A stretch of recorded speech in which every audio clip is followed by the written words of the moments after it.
Hello student, আজকে আমরা আলোচনা করতে চলেছি বেন্টস রুল। কেমিক্যাল বন্ডিংয়ে বেন্টস রুলটা আজকে আমরা আলোচনা করব। বেন্টস রুল নিয়ে আজকে আমরা আলোচনা করব। তো বেন্টস রুল কি বলতে চাইছে বা বেন্টস রুলের মূল বক্তব্য কী? বেন্টস রুলের মূল বক্তব্য হচ্ছে হাই ইলেকট্রোনেগেটিভ অ্যাটমগুলো লেস এস ক্যারেক্টার যুক্ত অরবিটালের সঙ্গে যুক্ত হবে বা বন্ডিং করবে। বেন্ট রুলের মূল বক্তব্য হলো high electronegative atom high electronegative atom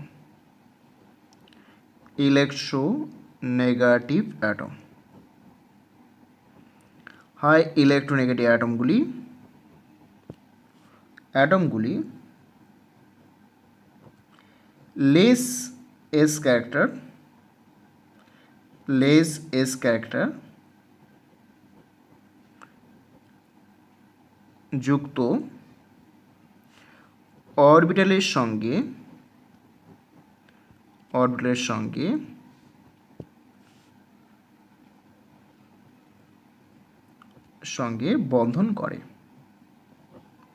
বন্ধন গঠন করে অ্যান্ড ভাইস ভার্সা, বা উল্টোটা হতে পারে লেস ইলেকট্রোনেগেটিভ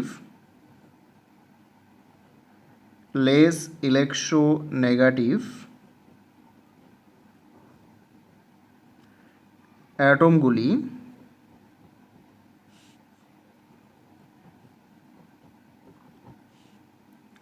হাই এস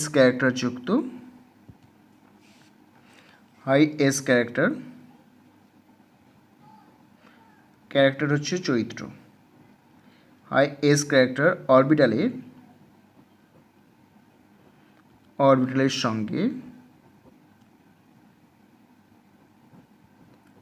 সঙ্গে বন্ধন গঠন করে।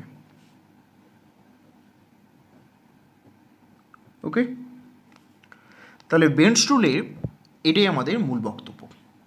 তার এখন বুঝতে হবে যে সমস্ত অরবিটালের সঙ্গে বন্ড তৈরি করে সেই সমস্ত অরবিটালগুলি কোনগুলো হাই এস ক্যারেক্টার, কোনগুলো লেস এস ক্যারেক্টার। প্রথমে আসবো ট্রাইগোনাল বাইপ্রাইমিড স্ট্রাকচারে, TBP স্ট্রাকচার। এখানে জিওমেট্রি কী হয় না, তিনটে বন্ড প্লেনে থাকে আর দুটো বন্ড অ্যাক্সিয়াল। ধরো এখানে এ অ্যাটম আছে, এ অ্যাটম হচ্ছে সেন্ট্রাল অ্যাটম, এর সঙ্গে বন্ড করেছে বি অ্যাটম বন্ড করেছে আর বি অ্যাটম বন্ড করেছে। অ্যাক্সিয়ালে একটি অ্যাটম রয়েছে বি অ্যাটম, আর এখানে অ্যাক্সিয়ালের একটা অ্যাটম হচ্ছে বি অ্যাটম, এরকম বন্ড করেছে। তো এখানে হাইব্রিডেশন চলে আসে sp3d, রাইট?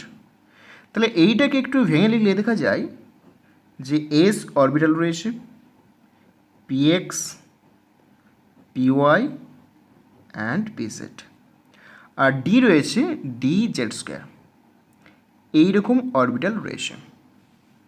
তার মানে এই বি অ্যাটম পি অ্যাটম অর্থাৎ ট্রাইগোনাল প্ল্যানার যে অ্যাটমগুলো রয়েছে সেই অ্যাটমগুলো হচ্ছে XY প্লেনে আছে। আর এই অ্যাক্সিয়াল বন্ডকে যদি আমি জেড অ্যাক্সিস ভাবি তাহলে কি দেখব, যে এইটাকে আমরা জেড অ্যাক্সিস ভাবছি, জেড অ্যাক্সিস। আর যেটা প্লেনে রয়েছে ওয়েদার এই যে বি অ্যাটমগুলো রয়েছে সেগুলো হচ্ছে XY প্লেন হবে। তাহলে XY প্লেনে দেখো এসের সঙ্গে XY প্লেনে তিনটে বন্ড করেছে, আর জেডের মধ্যে PZ আর DZ², একটা অরবিটাল PZ, ধরো এটা PZ আর নিচেটা হচ্ছে DZ², বা উল্টো ভাবলেই হবে, এটাকে DZ² ভাবো, এটাকে PZ। তাহলে প্লেনে যে সমস্ত বন্ডগুলো রয়েছে তার সঙ্গে S যুক্ত আছে। তাহলে প্লেনে রয়েছে sp2 আর ওপরে রয়েছে dz² আর হচ্ছে pz, টোটাল হয়ে যাচ্ছে sp3d। তাহলে প্লেনের মধ্যে দেখো এস ক্যারেক্টার বেশি, তাহলে এই সমস্ত বন্ডে দেখো এস রয়েছে, কিন্তু এই অ্যাক্সিয়াল বন্ডে কোনোরকমভাবে এস নেই। তাহলে বলতে পারি এই ধরনের ক্যারেক্টারের ক্ষেত্রে আমরা এই সমস্ত বন্ডগুলিকে বলা হয় ইকুয়াটোরিয়াল বন্ড। ইকুইয়াটোরিয়াল বন্ড, তো এই বন্ডে দেখো এস যুক্ত আছে। তাহলে ইকুইটোরিয়াল বন্ড হচ্ছে যেহেতু এস যুক্ত আছে, তাহলে দেখব যে high s character orbital, high s character orbital, right. প্রত্যেকটা ইকুইটোরিয়াল, এটাও ইকুইটোরিয়াল, প্রত্যেকটা ইকুইটোরিয়াল দেখো sp2 প্ল্যানার আছে, তাহলে হাই এস ক্যারেক্টার অরবিটাল। এবার অ্যাক্সিয়ালে কোনো রকম এস নেই, তাহলে এই অ্যাক্সিয়াল যেগুলো রয়েছে, এই অ্যাক্সিয়াল বন্ডগুলি হবে লেস এস ক্যারেক্টার,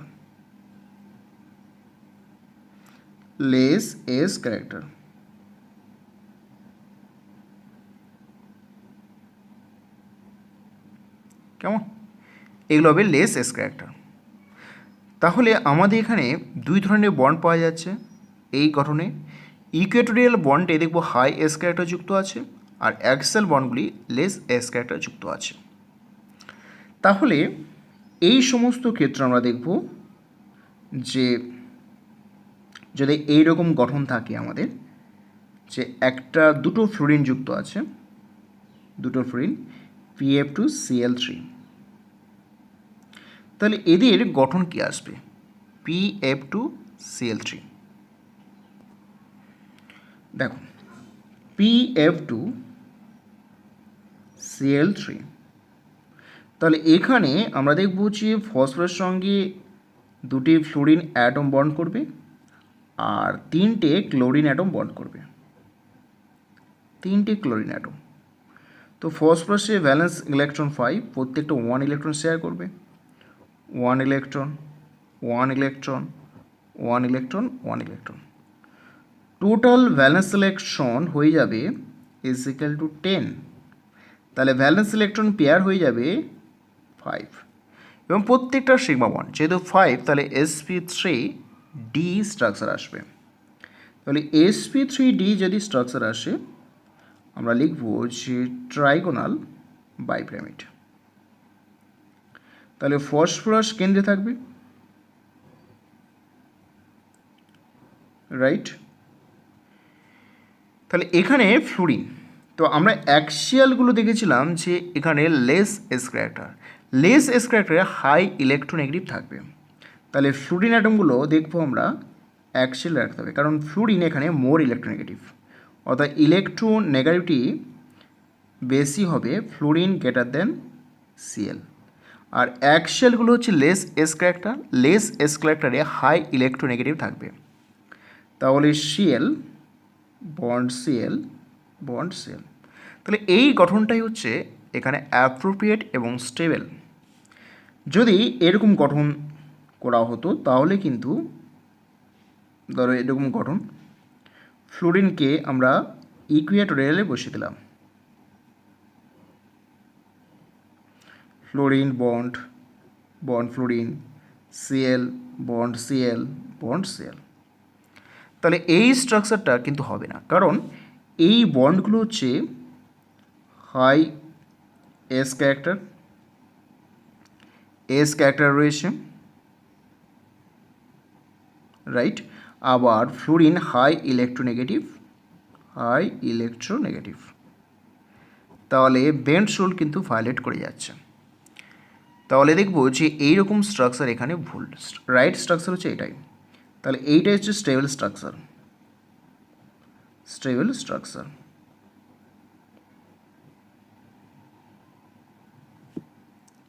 ওকে, তাহলে এইটাই হবে আমাদের স্টেবল স্ট্রাকচার। নেক্সট এক্সাম্পল আমরা দেখব যে SOBr2 এইরকম। তো SOBr2 আমরা যদি গঠন দেখি তাহলে আমরা কি দেখব? সালফার রয়েছে, অক্সিজেন রয়েছে এবং দুটো বিআর রয়েছে, টোটাল ভ্যালেন্স ইলেকট্রন 6, অক্সিজেন দুটো শেয়ার করবে আর প্রতিটা হ্যালোজেন একটা করে, তার মানে এখানে রয়ে যাচ্ছে 10। তাহলে পেয়ার ইলেকট্রন আসবে ইজ ইকাল টু 5 হলে দেখো সিগমা বন্ড 1 2 3টে সিগমা বন্ড, একটা পাই বন্ড, একটা লোন পেয়ার থাকবে। তাহলে sigma bond is equal to 3, pi bond is equal to 1, আর এলপি মানে lone pair is equal to 1। তাহলে এখানে দেখো sigma bond and pi lone pair যোগ করলে 4 আসবে। তার মানে এদের গঠনটা আসবে sp3 হাইব্রিডাইজ আসবে, তার মানে এটা টেট্রা হেডাল গঠন আসবে। সালফারের সঙ্গে এই লোন পেয়ার রয়েছে, লোন পেয়ার, এখানে ডাবল বন্ড অক্সিজেন, এখানে বিআর রয়েছে, আর এই বন্ড বিআর। তাহলে এখানে প্রত্যেকটা যে সমস্ত অরবিটাল রয়েছে প্রত্যেকটা অরবিটাল কিন্তু sp3, আর প্রতিটা বন্ড একই sp3।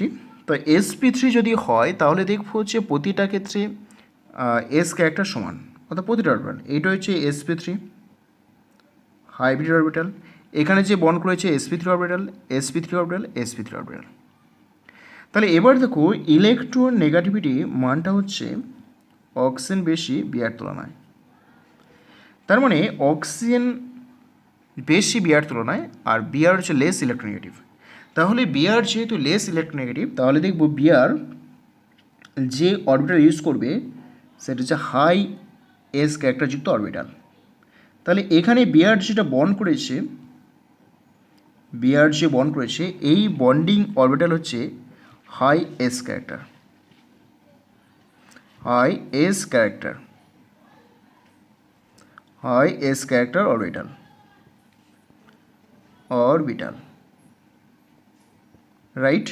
এই দুটো বন্ডিং রয়েছে হাই এস ক্যারেক্টার অরবিটাল হবে। আর অক্সিজেন যেখানে বন্ড করেছে সেই অরবিটালগুলো হবে less s character, less s character orbital, character orbital, right. তার মানে এই বিআরের সঙ্গে যে অরবিটালগুলো রয়েছে সেখানে এস অরবিটাল তার চরিত্রের পরিমাণটা বেশি আছে, অর্থাৎ এই সমস্ত ক্ষেত্রে দেখব এই দুটোর ক্ষেত্রে এস অরবিটালের পার্সেন্টেজ বেশি, পার্সেন্টেজ অফ এস অরবিটাল বেশি আছে, কেমন। আর অক্সিজেন যে অরবিটালগুলো ইউজ করেছে সেখানে দেখো পার্সেন্টেজ অফ এস অরবিটাল কম আছে, পার্সেন্টেজ অফ এস অরবিটাল কম, অরবিটাল কম আছে, রাইট। তাহলে আমরা এখানে বেন্টস রুল অ্যাপ্লাই করলাম। যে বেন্টস রুল বলা হয়েছিল বেশি ইলেকট্রোনেগেটিভ কম এস চরিত্র অরবিটাল ব্যবহার করবে। তাহলে এখানে এস অরবিটাল চরিত্র কম আছে, আর এই সমস্ত বিআরগুলো দেখব যে এখানে এস অরবিটাল চরিত্র বেশি আছে। এরপর আমরা একটা এক্সাম্পল দেখব যে এস সালফার রয়েছে, সালফারের সঙ্গে OH হোল 2 আছে আর Cl2 রয়েছে। তাহলে এর গঠন কী হবে, ঠিক আছে, এর গঠন কী হবে দেখো, এর গঠন কী হবে, সালফার তার সঙ্গে দুটো OH আছে আর Cl রয়েছে। সালফার ভ্যালেন্স ইলেকট্রন 6, OH একটা শেয়ার করবে, আর প্রতিটা Cl 1 ইলেকট্রন শেয়ার করবে। টোটাল ভ্যালেন্স ইলেকট্রন হয়ে যাবে, ভ্যালেন্স ইলেকট্রন পেয়ার হয়ে যাবে কত, দেখো 6 4 10 2 12, তার মানে 6 আসবে, সরি 5 আসবে, 6 4 10, রাইট। তো 5 এলে দেখবো যে সিগমা বন্ড 4টে একটা লোন পেয়ার, তার মানে এইটা আসবে trigonal bi pyramid structure. Sulphur হচ্ছে লোন পেয়ার সবসময় দেখবো আমরা ইকুয়েটোরিয়াল বসবে, যাতে করে ইলেকট্রন রিপালশনটা কম হয়। এবার এখানে দেখতে হবে যে Cl আর OH রয়েছে, Cl আর OH যদি থাকে তাহলে কী হবে, দেখো ইলেকট্রোনেগেটিভিটি অক্সিজেন বেশি, দ্যাট ইজ বেশি হবে Cl এর তুলনায়। তার মানে অক্সিজেনগুলো অকুপাই করবে লেস এস ক্যারেক্টারযুক্ত অরবিটাল, অর্থাৎ অ্যাকশনগুলো আমরা দেখি লেস এস ক্যারেক্টার। তাহলে অক্সিজেনগুলো আমরা ওইজি বসাবো, এখানে সিএল, এখানে সি বলবো। তাহলে এইটা কিন্তু এখানে অ্যাপ্রোপ্রিয়েট স্ট্রাকচার এবং এইটাই হচ্ছে এখানে সঠিক স্ট্রাকচার। যখন আমরা এই ওইজগুলোকে ইকুয়াল বসাবো তাহলে কিন্তু আমাদের রং স্ট্রাকচার হয়ে যাবে, রাইট। তাহলে এইটি হচ্ছে এখানে বেলস রুল। ধরো নেক্সট যেটা এক্সাম্পল আছে, ধরো এখানে সালফারের সঙ্গে ফ্লুরিন আছে, এটা ডাবল বন্ড অক্সিজেন, এখানে ডাবল বন্ড অক্সিজেন, আর এটা মাইনাস রয়েছে। তাহলে এখানে সালফার sp3 হাইব্রিডাইজড, প্রত্যেকটা 1 2 3 4 চারটি অরবিটাল হচ্ছে sp3 হাইব্রিডাইজড অরবিটাল। কিন্তু এখানে দুই ধরনের অ্যাটম আছে, একটা অ্যাটম হচ্ছে ইলেকট্রোনেগেটিভ অক্সিজেন কম ফ্লুরিনের তুলনায়। তাহলে ফ্লুরিন যে অরবিটালটা ইউজ করবে বন্ডিং করার জন্য তার হবে লেস এস ক্যারেক্টার অরবিটাল। তাহলে এখানে যে অরবিটালটা রয়েছে বন্ডিং করার জন্য এইটা হচ্ছে less s character orbital, s character orbital, okay. আর এই সমস্ত অরবিটাল যেগুলো রয়েছে সেগুলো high s character, high s character,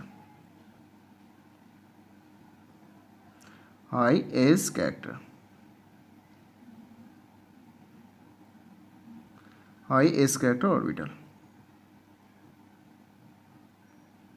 অর্থাৎ এখানে যে বন্ডিংগুলো হয়েছে সমস্ত অরবিটালের ক্ষেত্রে পার্সেন্টেজ অফ এস ক্যারেক্টার সমান নয়, কারণ ইলেকট্রোনেগেটিভ মানটাও সমান নয়। যেহেতু ইলেকট্রোনেগেটিভ মানটা ডিফারেন্ট রয়েছে তাহলে এখানে অরবিটালগুলি এস ক্যারেক্টারও ডিফারেন্ট থাকবে। Thank you for watching this video.